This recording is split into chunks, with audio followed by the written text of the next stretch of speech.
Welcome to the Star Chamber.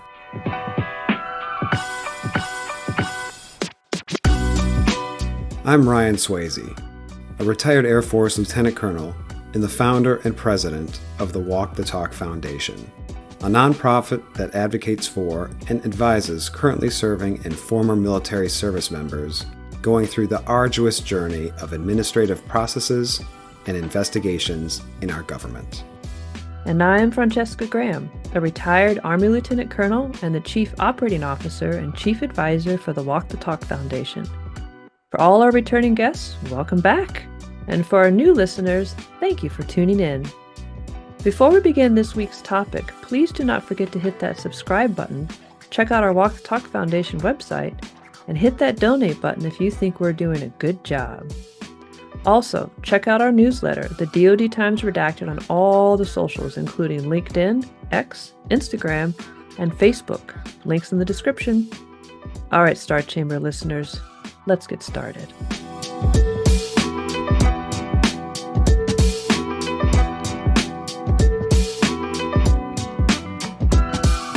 Okay, good morning or afternoon or evening, everyone, and welcome back to another mini episode from the Star Chamber.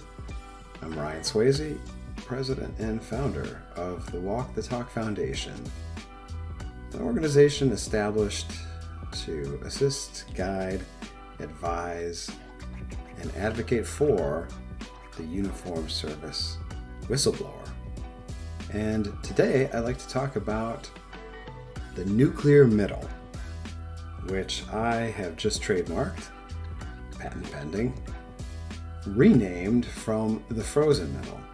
Now, this term frozen middle was relatively new to me. I came across it just as I was establishing the foundation and working with the initial tranche of clients. And a lieutenant colonel from the Air Force, now retired, talked to me about this phenomenon. And in essence, at least from what I inferred, was she had this conception that there was between the ranks, so we're talking mid 04, 05, 06, so your Air Force major, lieutenant colonel, there existed this tension, if you will, this tug of war, and in the middle of the tug of war were these three ranks. And at the bottom of the rank structure, of course, lieutenants, captains, you didn't have much authority and not a lot of responsibility. At the top, you had the opposite. And in the middle, you had a lot of expectations and responsibility, but not a lot of authority. So any initiative that you had in this 04 to 06 rank, it was very difficult to move the needle, so to speak, to move the ball forward down the field, if you want to use a sports vernacular, if you were trying to get something done. You were bound on the left and right by officers with not a lot of authority or officers with a lot of authority, but a lot of risk aversion or bureaucratic hindrances preventing you from seeing your initiatives through. But the more we work at the foundation, the more I see something different. And that is the nuclear middle instead of the frozen middle. And before I explain what I mean by that, I want to talk about the clientele we deal with at the Walk the Talk Foundation. When I first started advising clients about 3.5 years ago, I honestly thought that the demographics of the clientele I would draw in would be much different than what they are today. I honestly thought that my message and my work would target and attract younger Gen Z type of officers, your proverbial whiners or complainers, at least in the eyes of others. But over time, that has not come to fruition. In fact, our median client at the foundation is 05, so lieutenant colonel and our equivalent, plus or minus a rank, as high as 08, i.e. 2-star general. This has really given me pause for some cogitation. Why is the mean or median depending if you're a statistician, rank of the people we work with who are typically complainants and victims. Why is it so peculiarly high? Why aren't we getting those O2s, those E2s, and instead getting fairly seasoned officers and enlisted members with 15 plus years of service under their belt? And I surmise and postulate for you that the demographics of the clientele that we work with at the Walk the Talk Foundation is tied to this theory of the nuclear middle. Let me expound on that now. Where the frozen middle dealt in this seemingly quagmire tug of war with responsibility and authority, the nuclear middle, which occurs at about the same rank range, 04 to 06, is the inflection point, the tension point, where two sets of mutually exclusive values are colliding.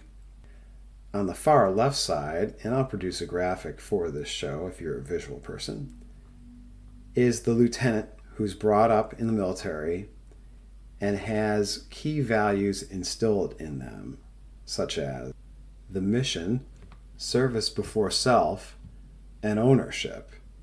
And on the far right side, at the senior levels of leadership, where things become quickly political, you have instilled values such as public image, self/career preservation, and plausible deniability. And I can cite a score of examples from both sides. And then in the middle, again at that 05 plus or minus 1 rank, you see the collision of those opposing values. On the left, the core values, and on the right, values that are rewarded, aka valued. And those self-serving values, demonstrated by leadership and permeated down the ranks, violently collide with the services, plural, core values of duty, honor, and country. And that collision occurs at that formerly known as frozen middle. Now, how is this salient to the work we do at the Walk the Talk Foundation?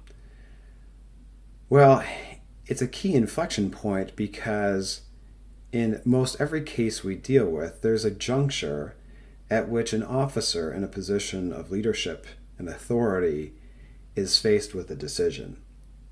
To do the right thing, which would be thereby acting on the behalf of the individual service member, or doing right by the institution and its leadership.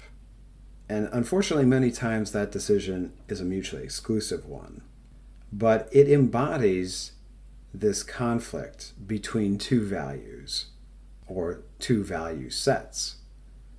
To do the right thing, consequences be damned, or to do the right thing by yourself and or by your career. And it just so happens that the point of tension between the value systems is about the same rank as those first line leaders that are faced with those unnecessarily difficult decisions. The colonel, the commander, the director, the person we go to and say, this is wrong, and or what happened to the individual is wrong. What, sir or ma'am, are you going to do about it? And their intrinsic reward system, which values inaction, which values protection of the institution, which values erasing the boat rocker, quote unquote, of the complainant, is directly challenged. And sadly, too many times, that 05, that 06 does not what's right, but what is right for themselves. It is the conflict we constantly see in this rank range, it is the nuclear middle. And I guess it's easy to blame the officers who always side with the institution, but you can't blame a human being for doing what's rewarded. And no truer is it here. An officer in this rank is rewarded for protecting the institution. The institution rewards that person in turn. And as a human being, most officers will naturally tend to do things that are rewarded, not value systems that adorn pretty pictures on the hallways of headquarters, but to do things that are tangibly rewarded with performance appraisals or promotions or the favor of the boss. And it is here this direct conflict between what the military says it values and what it really values and rewards. It is here where we see the nuclear implosion. And until we see the military actually reward and incentivize its core values, reward and incentivize those who embody those core values, then the nuclear middle will only serve to widen, and the atrophy afflicting our leadership within the institution will continue to grow. Until next week, everybody, we'll see you next episode. Bye. Well, that's it for this week's topic. We really appreciate you tuning in. Don't forget to hit that subscribe button if you haven't already, and check out our foundation website at walkthetalkfoundation.org. And feel free to reach out and give us feedback. You can get a hold of us via Facebook, X, Instagram, LinkedIn, and our foundation's website. Details in the description section. Thanks for tuning in, and see you next episode.